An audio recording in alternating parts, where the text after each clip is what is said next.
ప్రేమగల మా తండ్రి దేవ, మీ ప్రేమ చేత మమ్మల్ని కాపాడి మీ మాటలు వినడానికి మీరు ఇచ్చినటువంటి ఈ భాగ్యానికే వందనాలు చెల్లిస్తున్నాం తండ్రి.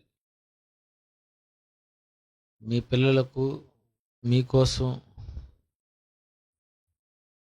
తెలియడానికి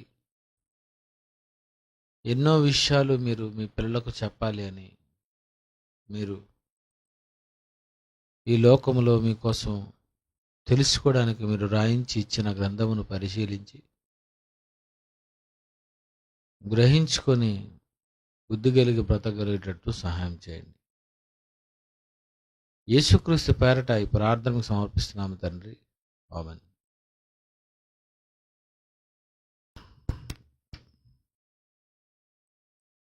యెషయా గ్రంథం 34 అధ్యాయం 16 వచనం. యెహోవా గ్రంథమును పరిశీలించి చదువుకోండి. దేవుడు చదువుకోమంటున్నాడు. బైబిలు అందరూ చదవాలి. బైబిల్ చాలామంది చదవరు, వింటారు. అది ఆదివారం వింటారు అంతే. సోమవారం నుండి శనివారం వరకు చదవడం ఉండదు. చదువు రాక చదవడం లేదా అంటే చదువు బాగా వచ్చు, అన్నీ చదువుతారు. రోడ్డు మీద పోస్టర్ల మీద ఉన్నవి చదువుతారు,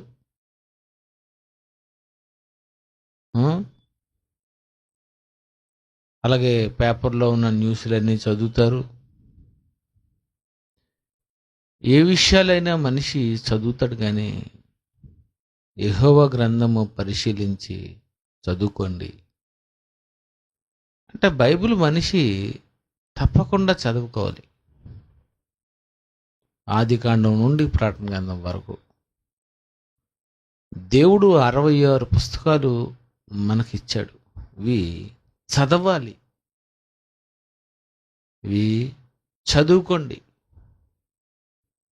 ఇవి చదువుకోవడానికి, బైబిల్ చదువుకోవడానికైనా మీరు అక్షరాలు నేర్చుకోండి. బైబిల్ చదువుకోవడానికైనా చదువురాని వారు, అంటే తెలుగు చదవడం రానివారు, అక్షరాలు చదవలేనివారు, పదాలు చదవలేనివారు చాలామంది అలా ఉండిపోతారు. కానీ దేవుడు మీరు పరిశీలించి చదువుకోండి అంటున్నాడు. ఆయన చదువుకోమన్నాడు. ఆయన దేవుడు చెప్తున్నది మీరు చదువుకోండి. ఎవరో ఆదివారం వస్తారు, ప్రసంగం చెప్తారు. ఎవరో మీ ఇంటికి వస్తారు, వాక్యం చెప్తారు. ఎవరో మాకేదో చెప్తారు అని ఈరోజు చదవడం లేదు. ఎవరో బైబిల్ని సరిగ్గా చదవడం లేదు. బైబిల్ని దేవుడు అంటున్నాడు పరిశీలించి చదువుకోండి, పరిశీలించి చదువుకోండి. అంటే ఖచ్చితంగా మనిషి అతని జీవితంలో బైబిల్ అంతా చదవాలి. ఒకసారి, 2 సార్లు, 3 సార్లు అని కాదు. నీకు గుర్తున్నంత వరకు చదువుకోవాలి. నీవు బైబిల్లో ఉన్న వచనములు మరిచిపోలేనంత వరకు చదువుకోవాలి. మీరు బైబిల్లో ఆదికాండం ప్రకటన గ్రంథం వరకు ఈ విషయాలు ఉన్నాయండి, అది ఉన్నది, అక్కడ ఉంటుంది, ఇక్కడ ఉంటుంది, ఎక్కడో గుర్తులేదు కానండి, ఇది ఉందండి, పర్లేదు అంటే అలా చదువుకున్నాం. బైబిల్ని అలా చదువుకోవాలి. ఈ చదువుకున్న తర్వాత ఈ వచనములన్నీ కూడా మనం ఏం చేయాలంటే పరిశీలించుకోవాలి. బైబిల్లో వ్రాయబడినటువంటి విషయాలను మనము పరిశీలించాలి. ఒక విషయాన్ని ఈరోజు మనం బైబిల్లో ఉన్నది చదువుకొని పరిశీలిద్దాం. లూకా సువార్త 16వ అధ్యాయం 29వ వచనం ఒకసారి చదువుదామండి. అందుకు అబ్రహాము వారి యొద్ద మోషేయు ప్రవక్తలను ఉన్నారు, వారి యొద్ద మోషేయు ప్రవక్తలో ఉన్నారు, వారి మాటలు వినవలనని అతనితో చెప్పగా, వారి మాటలు వినవలనని ధనవంతుడితో చెప్తున్నాడట. సందర్భం ఏంటి? ఎవరితో మాట్లాడుతున్నారు, ఎప్పుడు మాట్లాడుతున్నారు, ఏమని మాట్లాడుతున్నారు అని అడిగితే అబ్రహాము గారు అంటున్నారు, వారి యొద్ద మోషే ప్రవక్తలు ఉన్నాయి, వారి మాటలు వినవలను అని అబ్రహాము గారు చెప్పినటువంటి మాట యేసుక్రీస్తు వారు గుర్తు చేస్తున్నారు. ఏమని యేసుక్రీస్తు వారు గుర్తు చేస్తున్నారు అంటే, ఒక ఇంపార్టెంట్ విషయం గురించి యేసుక్రీస్తు వారు మాట్లాడుతున్నారు. ఏమని మాట్లాడుతున్నారు, ఏమని అక్కడ బోధిస్తున్నారు? 27 అప్పుడు అతడు తండ్రి అలాగైతే నాకు 5 సహోదరులు ఉన్నారు, వారును ఈ వేదనకరమైన స్థలములకు రాకుండా వారికి సాక్ష్యం ఇచ్చుటకే ఈ వేదనకరమైన స్థలమునకు రాకుండా పాతాళానికి రాకూడదు. ఈ పాతాళ లోకంలో వేదనకరమైనటువంటి స్థలమునకు రాకుండా ఏమైనా మార్గం ఉందా, లేకపోతే ఎక్కడి నుండి ఎవరినైనా పంపుతారా అని అడుగుతున్నాడు ఆయన. ఈ వేదనకరమైన స్థలమునకు రాకుండా వారికి సాక్ష్యం ఇచ్చుటకే, వారికి సాక్ష్యం ఇవ్వాలి, వారికి సాక్ష్యం ఇవ్వాలి. ఎందుకంటే సాక్ష్యాలు అయితే నమ్ముతారు, వాక్యాలు అయితే నమ్మరు. జనంకు వాక్యం ఇష్టం ఉండదు. ఏ మీటింగ్కి వచ్చినా కాముగా వెళ్ళిపోతారు అంతే. చీర బాగుంది, చెవులు బాగున్నాయి, నీ తల బాగుంది, క్లిప్పు బాగుంది, మట్లు బాగున్నాయి, చెప్పులు బాగున్నాయనని చెత్త మాటలన్నీ మాట్లాడినటువంటి మానవులు, ఈ క్రైస్తవులు ఒక్క వాక్యం కోసం మీరు మాట్లాడడం లేదంటే మీరు ఏమవుతుండ్రు? మీరు చూడండి, ఏమి ఇంట్రెస్ట్ ఉండదు. ఎంత మంచి వాక్యం చెప్పినా స్పందన ఉండదు. చెత్త మాటలు, చెత్త మెసేజ్లు ఇవే. ఏం చెప్తాను? బైబిల్లో ఒక విషయం ఒకరు చెప్తున్నారంటే మీకు వెనకాతల ఒక విషయం తెలిస్తే అప్పుడు మీకు అనిపిస్తుంది, బాబో ఇంత విలువ ఉందా దీని వెనకానని. అదే ఈరోజు మీకు నేను చెప్పబోతున్నాను. అంటున్నాడు అక్కడ, ఈ వేదనకరమైన స్థలమునకు రాకుండా వారికి సాక్ష్యం ఇచ్చుటకై నా తండ్రి ఇంటికి వాని పంపవలనని నిన్ను వేడుకొనుచున్నాను. నేను ఈ వేదనకరమైన స్థలానికి రాకుండా సాక్ష్యం ఇవ్వాలి అని మోషే ప్రవక్తలు ఉన్న కాలంలో ఉన్నటువంటి ధనవంతుడు ట్రై చేస్తున్నాడు. చూడండి, చాలా కాలం క్రితం ఉన్నటువంటి ఈయన ఇక్కడికి రాకుండా ఉండడానికి ఇక్కడి నుండి ఎవరినైనా పంపితే బాగుంటుందనంటే అబ్రహాము గారు అన్నారు, ఇక్కడి నుండి పంపడానికి కుదరదు, కానీ ఒకటి ఉంది. ఏంటది? వారి యొద్ద మోషేయు ప్రవక్తలు ఉన్నారు, వారి మాటలు వినవలనని అతనితో చెప్పగా. చూడండి, వారి యొద్ద ఉన్నారు, వారి మాటలు వినాలి. ఎక్కడికి రాకుండా? ఈ వేదనకరమైన స్థలము రాకుండా ఉండాలంటే మోషే ప్రవక్తలు చెప్పిన మాటలు వినాలి. చూడండి,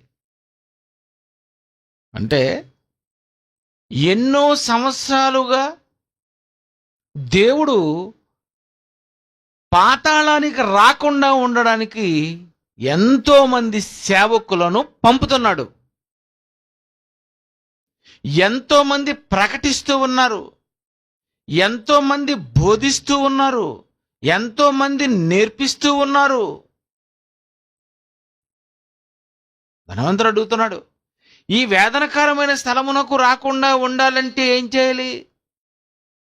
ఏనో సూచకులు, స్వస్థతలు, లేకపోతే మహత్కార్యం ఇలాంటివి ఏమైనా చూడాలా? లేకపోతే ఎక్కడున్నటువంటి విషయం, ఎక్కడున్నవాడు వెళితే అప్పుడు వాళ్ళు మారు మనసు పొందుతారు అంటే అబ్రహాం గారు అంటున్నారు, ఇక్కడికి రాకుండా ఉండడానికి అక్కడున్నారు వాళ్ళు చెబుతున్నారు, వారి మాటలు వినవలెను. చూడండి, పాతాళానికి వెళ్ళిపోకుండా ఉండాలంటే ఇక్కడ బోధకుల మాటలు వినాలట. పాతాళానికి, వేదనకరమైన స్థలములకు రాకుండా, ఇంతకీ ఎందుకో అక్కడ విషయం ఏంటంటే, ఈ వేదనకరమైన స్థలానికి రాకుండా ఉండాలంటే ఇక్కడ నుండి ఒక వెళ్తే బాగుంటుంది అని అంటే, లేదు అక్కడ ఆల్రెడీ చెప్తున్నారు. ఎవరు చెప్తున్నారు? మోషే ప్రవక్తలు ఉన్నారు, వారి మాటలు వినవలను. దేవుని మాటలు వినాలి. ముందు మీరు బైబిల్ చదువుకోవాలి. చదువుకున్న మీరు వాటిని పరిశీలించుతుండాలి. వాటిని పరిశీలించి మీకు ఏమర్థం అవ్వాలంటే, ఇలాంటి దేవుని మాటలు ప్రకటించేవారు ఎక్కడో ఉంటారు, వారి మాటలు వినాలి అని బైబిల్ చెబుతుంది అని బైబిల్ చదువుకున్న వారు ఇలాంటి మాటలు ఎవరు చెబుతారా అని అక్కడికి వాళ్ళు వెళ్ళి వాళ్ళ మాటలు వినాలి. ఇది విషయం. ఎవరు చెప్తారు? మోషే ప్రవక్తలు ఉన్నారు, వారి మాటలు వినండి. వారు మాట్లాడుతున్నారు, మోషే మాట్లాడుతున్నాడు, ప్రవక్తలు మాట్లాడుతున్నారు. అంటే దైవజనులు మాట్లాడుతున్నారు అంటే వారి మాటలు వినాలి. ఈ లోకంలో ప్రతి మనిషి పాతాళానికి రాకుండా ఉండాలని దేవుడు ఎవరో ఒకరిని భూమి మీద ఉంచుతూనే వస్తున్నాడు. వాక్యం ఎప్పుడు వినిపిస్తూనే ఉన్నాడు. ఇక్కడికి రాకుండా ఉండాలి అంటే వారి మాటలు వినాలి. మోషే మాట వినాలి, ప్రవక్తల మాటలు వినాలి. ఆ తర్వాత ఎందరో ఎందరో ఎందరో ఎందరో ఎందరో అంటే వేదనకరమైన స్థలమునకు రాకుండా సాక్ష్యం ఇచ్చుటకై ప్రతి ఒక్కరూ బైబిల్ని పరిశీలించి, బైబిల్ని నేర్చుకొని, ఈ మాటలు విని నేర్చుకొని ఈ మాటలు ప్రకటించాలి. ఖచ్చితంగా ఇవి ప్రజలకు అందించాలి. ఇలా అందిస్తున్నప్పుడు ఇలాంటి అందించే వారి కోసం ఆయన అంటున్నాడు, కీర్తనలో 56:8, కీర్తనలో 56:8, నా సంచారములను నీవు లెక్కించి ఉన్నావు. నా సంచారములను నీవు లెక్కించి ఉన్నావు. నా సంచారములంటే తిరగడం, అన్ని దేశాలు సంచరించడం. దేశ సంచారకులు అని అంటాడు. అంటే అర్థం ఏంటి? అన్ని దేశాలు తిరిగేటటువంటి వాళ్ళు దేశ సంచారకులు. దేశ సంచారకులు ఉంటారు. ప్రపంచాన్ని చుట్టడానికి వెళ్ళేవాళ్ళు ఒకడు, సైకిల్ మీద దేశమంతా తిరగాలనుకునేవాడు ఒకడు, అన్ని దేశాలు తిరగాలని అనుకునేవాళ్ళు ఒకరు. వీళ్ళందరూ దేశ సంచారకులు. ఇక్కడ అంటున్నాడు ఈయన, నా సంచారములను నీవు లెక్కించి ఉన్నావు. నా సంచారములను నీవు లెక్కించి ఉన్నావు. ఎక్కడికి వెళ్ళాడని ఇతను ప్రకటించడానికి వెళ్ళేటటువంటి ఈ సంచారములు. మనం సువార్తకు వెళ్తామా? ఇవన్నీ ఏమంటారు? సంచారములు. కర్నూలు వెళ్ళేవండి, హైదరాబాద్ వెళ్ళేవండి, కాకినాడ వెళ్ళేవండి, మరి విజయవాడ వెళ్ళేవండి, రాజమండ్రి వెళ్ళేవండి, శ్రీకాకుళం వెళ్ళేవండి, ఒరిస్సా వెళ్ళేవండి, అటు వరంగల్, అటువైపు మళ్ళీ హనుమకొండ, ఇంకా కొన్ని కొన్ని ప్రాంతాలు, ఇవన్నీ ఏంటంటే ఇవి సంచారములు. నా సంచారములను నీవు లెక్కించి ఉన్నావు. అంటే ఈ వాక్యం నేర్చుకున్న తర్వాత ఈ వాక్యం ప్రకటించడానికి నువ్వు ఎన్ని ఊర్లు, ఎన్ని ప్రాంతాలు నువ్వు సంచరించావు. ఇవి ప్రకటించడానికి నువ్వు ఎన్ని ఊర్లు తిరిగావు, ఎన్ని దేశాలు తిరిగావు. ఎందుకు నువ్వు దేశాలు తిరగాలి? ఎందుకు నువ్వు ప్రాంతాలు తిరగాలి? ఎందుకు ఊర్లు తిరగాలి? ఎందుకు నువ్వు సంచారాలు చెయ్యాలి అంటే, ఈ వేదనకరమైన స్థలమునకు రాకుండా సాక్ష్యం ఇవ్వాలని దేవుడు చెప్పాడు గనుక, అబ్రహాము చెబుతున్నాడు గనుక, దైవ సంకల్పము గనుక, ఆ వేదనకరమైన స్థలమునకు రాకుండా చెప్పాలి అంటే ఇక్కడ ఉన్నవాడు చెప్పడానికి కుదరదు. కానీ అక్కడ చెప్పేవాళ్ళు ఉన్నారు. అంటే ఎవరు అంటే మోషే ప్రవక్తలు. మరి ఈరోజు ఒకవేళ ఎవరైనా మీ దగ్గర నుండి, ఈ దేశం నుండి, ఈ ప్రపంచము నుండి, ఈ భూమి మీద నుండి ఎవరైనా చచ్చిపోయి గాని పాతాళానికి వెళ్ళిపోయారు అనుకో, ఆ పాతాళంలో వినిపించే ఒకే ఒక మాట, నిజముగా దేవుడు అనుకున్నట్టుగా ఎవరైతే ఈ ప్రకటన ప్రకటిస్తూ ఉంటారో అదిగో అక్కడ ఉన్నారు, అదిగో వారి మాటలు వినవలను, వారి మాటలు వినవలను అని అబ్రహాము ఒకవేళ పాతాళానికి వెళ్ళిపోయిన వాడికి చెప్పాలి అంటే, నువ్వు వినిపించే మాటలు ఎలాంటి మాటలు నువ్వు వినిపిస్తున్నావు? ఎదుటివాడు పాతాళానికి రాకుండా ఉండే మాటలేనా? చనిపోతే ఏం జరుగుతుందో అన్న విషయాలేనా? నరకం నుండి తప్పించుకోవాలంటే ఏం చెయ్యాలో అన్న విషయాలేనా? ఎలాంటి విషయాలు చెబితే వాళ్ళ యొద్ద ఇగో పలానా వాళ్ళు ఉన్నారు, పలానా వాళ్ళు ఉన్నారు, పలానా వాళ్ళు ఉన్నారు. ఒకనాడు మరి మోషే ప్రవక్తలు ఏం చెప్పారో అన్నది మనం క్లియర్గా మనం చెప్పలేకపోయినా, లేదా ధనవంతుల కోసం చెప్పారు, లేకపోతే పాతాళం లోకం కోసం చెప్పారు అని మనకి క్లారిటీ లేకపోయినా, క్రొత్త నిబంధనలో యేసుక్రీస్తు వారు ఈ లోకాసు వార్త ఇందులో ధనవంతులు లాజరు గురించి ఖచ్చితంగా కరెక్ట్గా చెప్పారు కనుక అదే ప్రసంగాలు మరి నాకు తెలిసినంత వరకు మరి జైశాలి గారి చెప్పారు. ఎన్నో ప్రాంతాలు ధనవంతుడు లాజరు అనే ఈ ప్రసంగం ఆయన నోటి నుండి వినలేనోళ్ళు ఒక్కరుండరు. ఏంటి ఈ ప్రసంగం వినలేదు అని అన్నోళ్ళు ఎవరున్నారు చెప్పండి. ఏంటి ఈ ప్రసంగం మేము వినలేదు, అసలు ఈ విషయం మాత్రం మేము వినలేదు అని అనేవాళ్ళు ఎవరున్నారు? ఆయన నోటి నుండి ఎన్నిసార్లు అండి అవి వినిపించింది. అన్నిసార్లు ఆ మాటలు వినిపిస్తున్నప్పుడు, ఆ మాటలు ఆయన అన్నిసార్లు అన్ని ప్రాంతాల్లో అన్ని దేశాల్లో ప్రకటిస్తున్నప్పుడు,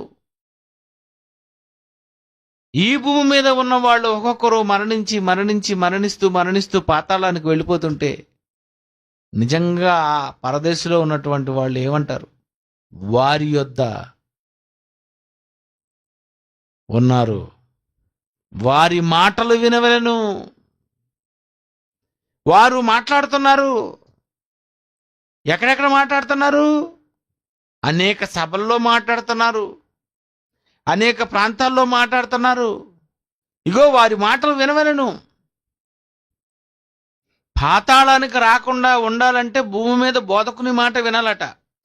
చూడండి, వారి మాటలు వినవలెను. మరి ఎవరు వింటున్నారు? ఎవరు వస్తున్నారు? ఎవరికి ఇంట్రెస్ట్ ఉంది? అసలు ఇవన్నీ చదువుకోవాలని చెప్పాడు. మీరు చదువుకోవాలి. చదువుకున్నా నీకు అర్థమవుతుందా? నీకు అర్థం అవ్వదు. ఏం చేయాలి? ఎవరైనా నేర్పిస్తే నేర్పించే వాళ్ళ దగ్గరకు నువ్వు వెళ్ళాలి. కొద్ది కాలం వస్తారు, నేర్చుకుంటారు, మానేస్తారు. కొద్ది కాలం వస్తారు, నేర్చుకుంటారు, మానేస్తారు. కొద్ది కాలం వస్తారు, నేర్చుకుంటారు, మానేస్తారు. చాలా మంది చూస్తుంటాను అలాగా. చివరి వరకు ఎవరో అక్కడక్కడ ఉంటారు కానండి, అసలు నా లెక్కల ప్రకారం అసలు ఎవరు ఉండరండి. వస్తారు, 4 మాటలు మాట్లాడుకుంటారు, ఏదో ప్రసంగం అయిపోతుంది అనుకుని పోతుంటారు. నేర్చుకుందాం, ఇంకా వారి మాటలు విందాం ఏం చెప్తారు. ప్రియమైన దేవుని పిల్లారా, భూమి మీద ప్రకటనలు జరుగుతున్నాయి. భూమి మీద పాతాళానికి రాకుండా, ఈ వేదనకరమైన స్థలమునకు రాకుండా భూమి మీద ప్రకటన జరుగుతుంది, బోధ జరుగుతుంది. ఎవరైతే నిజముగా బైబిల్లో ఉన్న వాక్యాలను పరిశోధించి ఏది ఎక్కడ చెప్పాలో అన్నది నీకు అర్థమై నువ్వు చెప్పగలిగితే, ఒకరోజు నీ పేరు కూడా పరదేశంలో ఉన్నటువంటి అబ్రహాము చెప్తాడు, ఇంకో వారి దగ్గర ఈవిడుంది, వాళ్ళ దగ్గర అతనున్నాడు, వారి దగ్గర ఇతనున్నాడు. అంటే భూమి మీద అక్కడికి రాకుండా ఉండడానికి ఇక్కడ బోధ చేయాలి. మరి ఎవరు బోధిస్తున్నారు, ఎవరు బోధ నేర్చుకుంటున్నారు, ఎవరు బైబిల్ చదువుతున్నారు, ఎవరు ప్రకటిస్తున్నారు, ఎవరు సంచారం చేస్తున్నారు? మాకెందుకు అనుకున్న వాళ్ళు కొంతమంది. ఇప్పుడు ఊర్లో ఎలా వస్తామండి బాబు, ఊర్లు రాలేమని బాబు, అంత దూరం రాలేము, డబ్బులు లేవని అనుకున్న కొంతమంది. బాబు నాక బస్సు ప్రయాణం పడదు, అయ్యి బాబోయ్ పాతాళం పడుతుంది కావాలా అండి. నాకు బస్సు పడదు, నాకు ఆటో పడదు, నాకు కారు పడదు, నాకు విమానం పడదు. మరి ఏది పడితే పోనీ అది ఎక్కువ. ట్రైన్ పడుతుంది కదా, ఏది పడితే అది ఎక్కి వెళ్ళాలి కదా, సంచారం చేయాలి కదండి, మరి అక్కడికి వెళ్ళాలి కదండి. వాళ్ళు ఏం చెప్తారు? మలాకి గ్రంథం 3:16, అప్పుడు యెహోవా యందు భయభక్తులు గలవారు ఒకరితో ఒకరు మాట్లాడుకొని చుండగా, చూసారా, భయభక్తులు గలవారు ఒకరితో ఒకరు మాట్లాడుతుంటారట. యెహోవా యందు భయభక్తులు గలవారు ఎవరు మాట్లాడతారు ఈ మాటలు? యెహోవా యందు భయభక్తులు గలవారు. దేవుడంటే ఎవరికైతే భయం ఉందో వాళ్ళు మాట్లాడతారటండి. ఎవరికైతే యెహోవా అంటే భక్తి ఉంటుందో, ఈ భక్తి ఉన్నవాడు ఈ దేవుడు మాటలు మాట్లాడతాడు, లేదా చెత్త మాటలని మాట్లాడతాడు. భక్తి పోయిందనుకోండి చెత్త వచ్చేస్తుంటుంది. భక్తి లేదనుకోండి ఇంకా ఏదేదో వేరే మాటలు మాట్లాడేస్తుంటారు. అంటే భక్తి పోయిందని అర్థం. మనం రాసుకోవడమే. ఈ మాటలు వచ్చేస్తున్నాయంటే అర్థం ఏంటి? భక్తి పోయింది. భక్తి ఉన్నదని ఎలా తెలుస్తుంది అంటే, యెహోవా యందు భయభక్తులు గలవారు ఒకరితో ఒకరు మాట్లాడుతుంటాడు. మరి దేవుని యందు భయభక్తులు గలవారు ఏం మాట్లాడతారు? వాక్యాలు. దేవుని యందు భయభక్తులు గలవారు ఏం మాట్లాడతారు? ప్రసంగాలు. ఇగో ఇలా చెప్పారు. ఇగో ఈ ఆదివారం ఇలా నేర్చుకున్నాను, ఇగో ఈ శనివారం ఇలా నేర్చుకున్నాను, ఇగో సాయంత్రం ఇలా చెప్పారు ఈ క్లాసు. ఇవన్నీ ఒకరితో ఒకరు ఎవరు మాట్లాడుకుంటారంటే, యెహోవా యందు భయభక్తులు గలవారు మాట్లాడుకుంటారు. ఈ భక్తి లేని వాళ్ళు ఏంటంటే ఏం మాట్లాడకూడదు, సైలెంట్ దిగిపోతారు అంతే. భక్తి లేదనుకోండి ఏం మాట్లాడుకుంటారు? ఎప్పుడు వదులుతారా అని చూస్తుంటారు. అది అంతే కదా. చర్చకు వచ్చిన వాళ్ళు ఎప్పుడు వదులుతారా అని చూసుకున్నంటే అంత అర్థం ఏంటంటే, చర్చ అంటే చిరాకు వచ్చింది, వాక్యాలంటే చిరాకు వచ్చింది. ఒకరు మంచి వాక్యం చెప్తున్నారు అంటే వాక్యం వినడానికి కూడా కొంతమంది రారు అంటే అర్థం ఏంటి? ఏ మాటలైతే నువ్వు వినాలో, ఏ మాటలైతే ప్రకటిస్తున్నాలో, ఈ భూమి మీద ప్రకటిస్తున్నారో, ఇవన్నీ ప్రతిరోజు ప్రతి దినం మనం వింటుండాలండి, వినాలి. వాక్యాలు వినాలి, వాక్యాన్ని పరిశోధించాలి, పరిశీలించి చదువుకోండి. అపోస్తలుల కార్యములు 17వ అధ్యాయం 11వ వచనము. వీరు దశలోనికలో ఉన్న వారి కంటే గనులైండిరి వీరు గనుక దశలోనికలో ఉన్నవారి కంటే గనులయ్యుండిరట. వీళ్ళు బాగా గనులటండి. వీళ్ళు బైబిల్లో చెప్తున్నారు. వీరు దశలోనికలో ఉన్నవారి కంటే గనులు. ఎందుకు అంత గనులు? ఆసక్తితో వాక్యమును అంగీకరించి ఆసక్తితో. ఫస్ట్ ఏంటంటే ఆసక్తి. ఏం చెప్తారు అని ఆసక్తి. నోట్స్ పెన్ను తీసుకొస్తారు, ఆసక్తి. అయ్య బాబు ముందే వచ్చేద్దాము, ఆసక్తి. ఈ ప్రసంగం ఇదంతా మనం రికార్డ్ చేసుకుందాం సెల్ ఫోన్లో, ఆసక్తి. ఈ ప్రసంగం మనం ఈరోజు ఎలాగైనా సరే వాట్సాప్లో అందరికీ షేర్ చేసేద్దాం. మంచి ప్రసంగం. ఇది ఎవరిది? ఆసక్తి. అసలు రికార్డింగే నొక్కలేదంటే ఇంకా నీకు ఎందుకు సెల్ ఫోన్ ఎందుకు కొన్నాము మరి? ఏది స్మార్ట్ ఫోను 10,000 ఇచ్చి ఎందుకమ్మా కొన్నావు? ఫోను 4,000 ఇచ్చి ఎందుకు కొన్నావు? యెహోవా యందు భయభక్తులు గలవారు ఒకరితో ఒకరు మాట్లాడుకోవడానికి కాదు, భార్య భర్తలు ప్రేమించుకున్నోళ్ళు. దేనికి కొనుక్కున్నారు సెల్ ఫోను?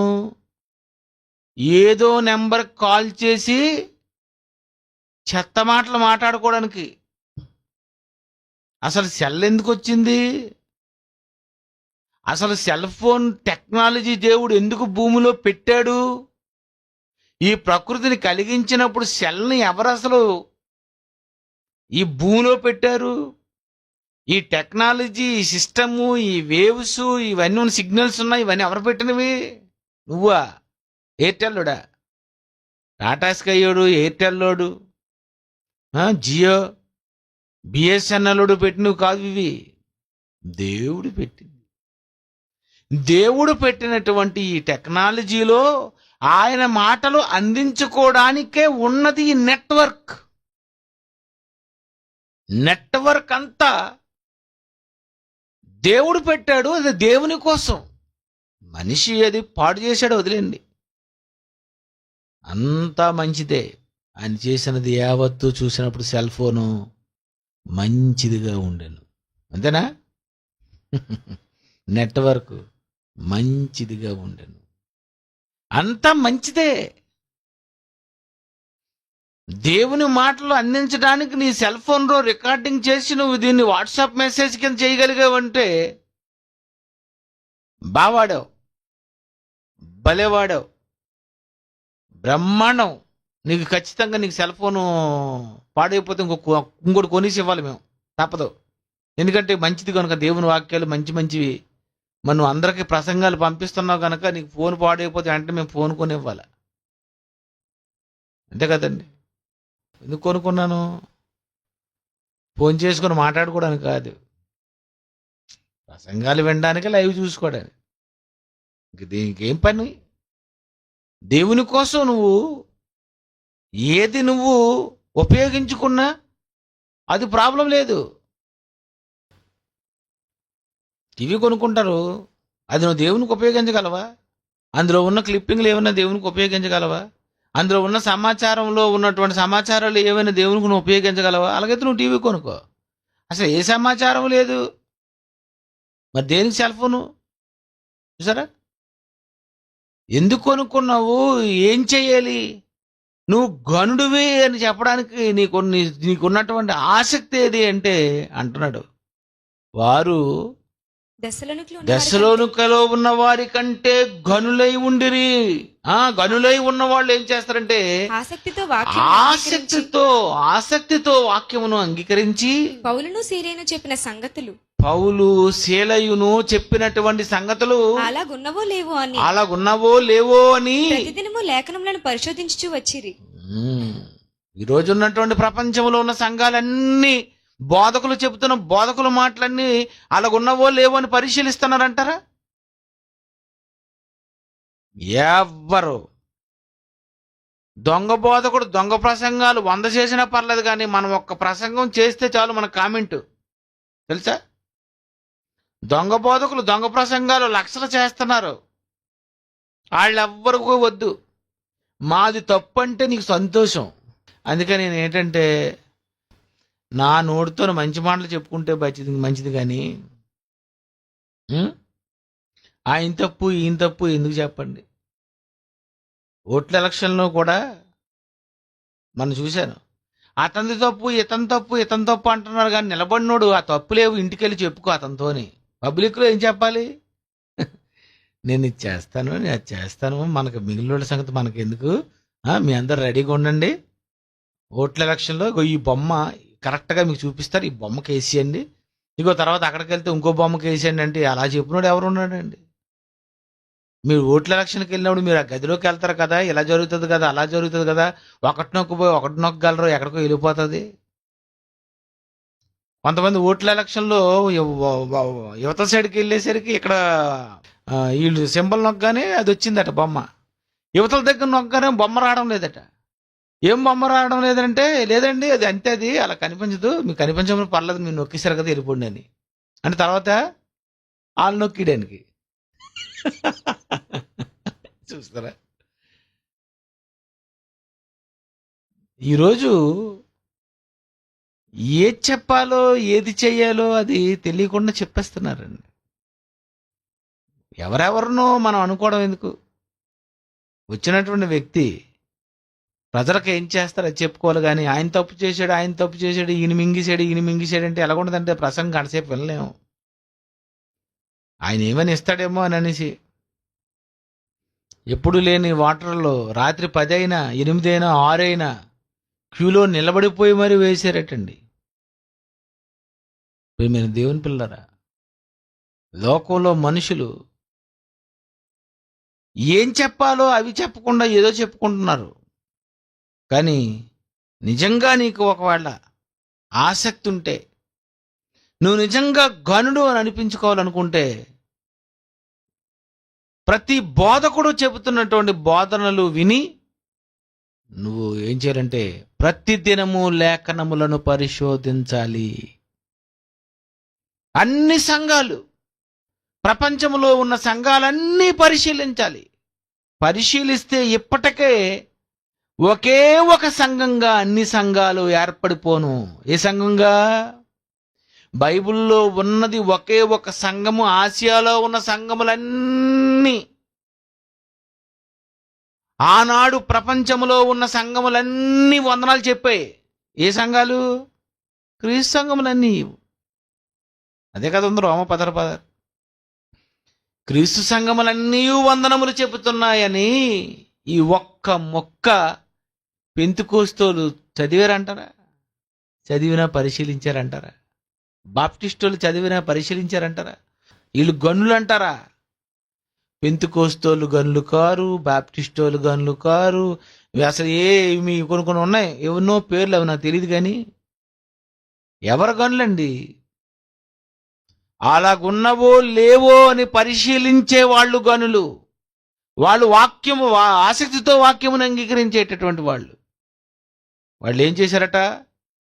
పౌలు శీలాయు చెప్పిన సంగతులు అలాగున్నవో లేవో అని ప్రతిదినము లేఖనములను పరిశోధించుచూ వచ్చిరి. ప్రతిదినము చదివేవారటండి, ప్రతిదినము పరిశీలించారట, ప్రతిదినము పరిశోధనకు, ప్రతిదినము ఆరాధించడానికి ఒక దినం ఆదివారం పెట్టుకున్నారు. మరి పరిశీలించడానికి ప్రతిదినము. నీ పరిశోధన ప్రతిదినము జరగాలి. ప్రతిరోజు ఇది ఎందుకుంది పరిశోధన. బైబిల్ ఎదురుకు వచ్చిందంటే నువ్వు పరిశీలించాలి. ఈరోజు ప్రపంచమంతా బైబిల్ పరిశోధనలో ఉందంటారా? ఒకవేళ అందరూ పరిశోధిస్తే ప్రపంచంలో ఉన్న సంఘాలన్నిటికీ ఒక్క పేరే ఉండాలి. ఎందుకు మరి పేర్లన్నీ లేవు? పరిశోధన లేదు.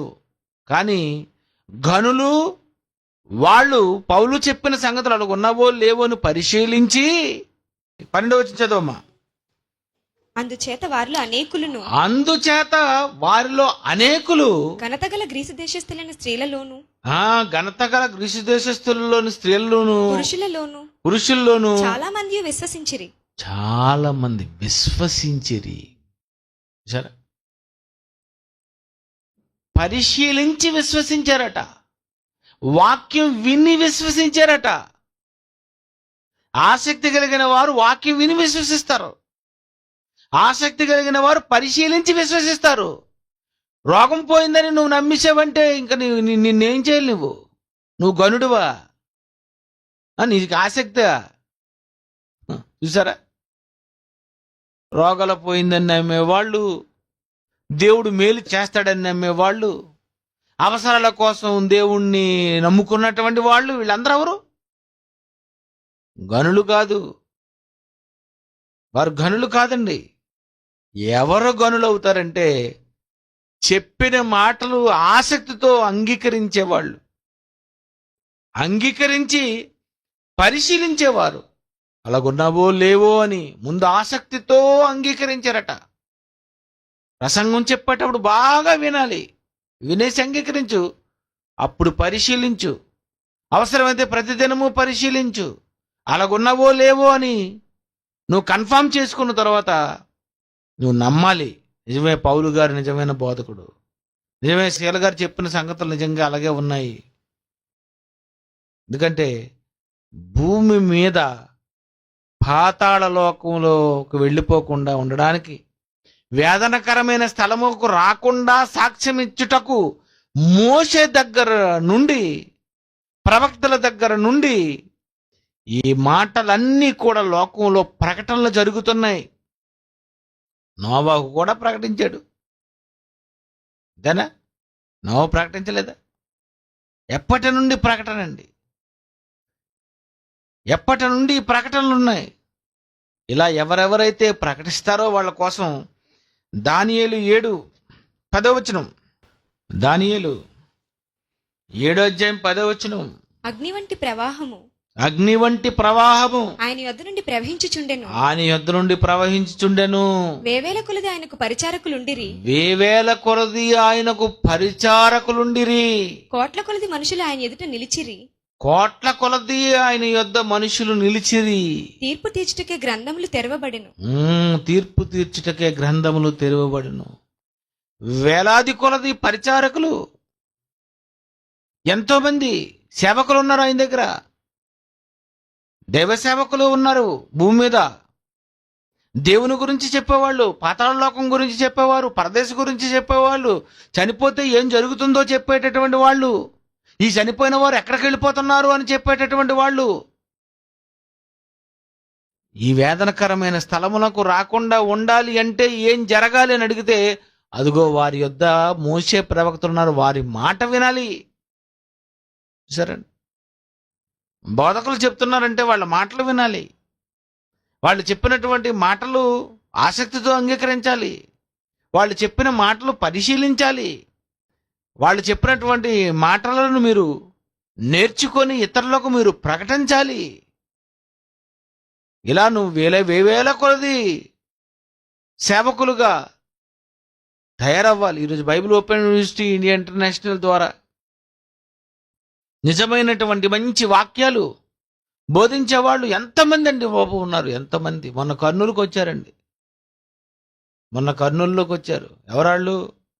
పట్టభద్రులు, ఎంబీటీహెచ్ చేసినటువంటి వాళ్ళు వచ్చారండి. వాళ్ళందరినీ చూసి ఎంత ఆనందం అనిపించిందో, చాలా ఆనందం అనిపించింది. డైరెక్టర్ గారు చూడాలి ఇది. ఇంతమంది నేర్చుకున్నారా, ఇంతమంది ఎంబీటీహెచ్ చేశారా, ఇంతమంది బైబిల్ నేర్చుకున్నారా, ఇంతమంది వాక్యం చెప్పగలుగుతున్నారా, ఇంతమంది పరీక్షలు రాశారా, ఇంతమంది వేల రూపాయలు ధనం ఇచ్చి నేర్చుకున్నారా. చూడండి, సరే ఆసక్తితో అంగీకరిస్తే ఎలా ఉండదు, నవ్వు మాకు వచ్చి అలా ఉండదు. చూడండి, ఇంకా చూడండి, ఇంకా కొంచెం వెనక్కి కెమెరా వస్తే, కెమెరామెన్ వీక్ ఒక పైన చూడండి, ఇంకా టెర్రస్ మీద పైన వీళ్ళందరూ చూసారు. అందరూ ఎవరు చూసారు? ప్రిన్సిపాల్స్ వాళ్ళందరూ వాళ్ళే చూడండి. ఈ పట్టభద్రులు, ఎంబీటీహెచ్ చేసిన వాళ్ళు, ప్రిన్సిపాల్స్, మొత్తం వీళ్ళందరూ చూసారా? ఎంతమంది చూసారా? అవి చూడండి, ఇంకా పైన మేడ మీద కూడా ఫుల్ నిండిపోయారు. ఇంతమంది వచ్చారండి, ఇంతమంది వచ్చారు. దేవుడు అంటున్నాడు, గో ఈ మాటలు చెప్పడానికి ఆ రోజు మోసే ప్రవక్తలు ఉన్నారు, ఈ మాటలు చెప్పడానికి ఈరోజు ఎంతో మంది ఉన్నారు భూమి మీద. చూసి చూడండి, వీళ్ళందరూ ఎవరు? పట్టభద్రులు. ఎంబీటే చేసిన వాళ్ళు చూడండి ఎంతమంది ఉన్నారు. నాకు వాళ్ళందరిని చూసి చాలా ఆనందం అనిపించిందండి.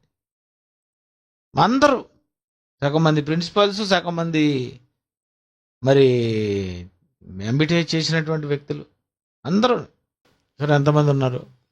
వేవేల కొలది ఆయనకు పరిచారకులుండి కోట్ల కొలది మనుషులు ఆయన ఇంట నిలిచిరి. తీర్పు తీర్చుటకే గ్రంథములు తెరవబడెను. చూసారా, అందరు బోర్డుల మంది పరిచారకులు ఉన్నారు.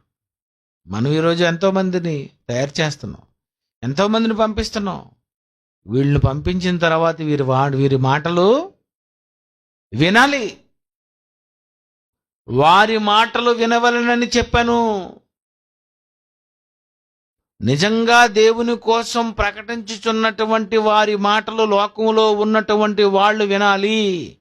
ధనవంతుల పిల్లలు వినాలి, ధనవంతుల తాలూకు సంబంధించిన వాళ్ళు వినాలి, అన్ని జనులు వినాలి, క్రైస్తవులు వినాలి. ఎంతో మందికి చెప్పాలి అంటే నువ్వు ఎన్ని దేశాలు, ఎన్ని ప్రాంతాలు నువ్వు సంచారాలు చేయాలి. కనుక ప్రియమైన దేవుని పిల్లరా, దేవుడు రాయించినటువంటి బైబిల్ గ్రంథములో ఈ మాటలన్నీ మీరు చదువుకొని పరిశీలించి ప్రకటించి సంచారం చేయాలి అని దేవుడు చెప్పాడు. ఎందుకు నువ్వు బోధకుడుగా మారాలి? ఎందుకు నువ్వు వాక్యోపదేశకుడిగా మారాలి? నువ్వెందుకు వాక్యం నేర్చుకోవాలి? నువ్వెందుకు వాక్యం చెప్పాలి? వారును ఈ వేదనకరమైన స్థలమునకు రాకుండా సాక్ష్యం ఇచ్చుటకు ఎవరు అక్కడి నుండి రారు గనక ఇదిగో నీ చిత్తము నెరవేర్చుటకు నేను వచ్చాను అని యేసుప్రభువులా నువ్వు అనాలా, పంపమని అడగకూడదు. అర్థమైందా? కళ్ళు మూసుకోండి. ప్రేమగల మా తండ్రి, చదువుకోండి అని చెప్పారు, పరిశీలించమని చెప్పారు, అలాగున్నావో లేవో చూడమని చెప్పారు, వెళ్ళమని చెప్పారు, చెప్పమని చెప్పారు. ఇదంతా జరుగుతున్నది వేదనకరమైన స్థలములకు రాకుండా సాక్ష్యం ఇచ్చుటకై. ఈ లోకంలో మరి మీ మాటలు ఎన్నో సంవత్సరాలుగా ఎంతో మందికి నేర్పిస్తుండగా డైరెక్టర్ గారు అనేకులు నేర్చుకొని ఏ మాటలైతే వినాలో ఆ మాటలే చెబుతుండగా ఇంకా ఎందరో నేర్చుకొని చెప్పగలిగేటట్లు సహాయం. యేసుక్రీస్తు పేరటి ప్రార్థనకు సమర్పిస్తున్నాము తండ్రి. ఆమేన్.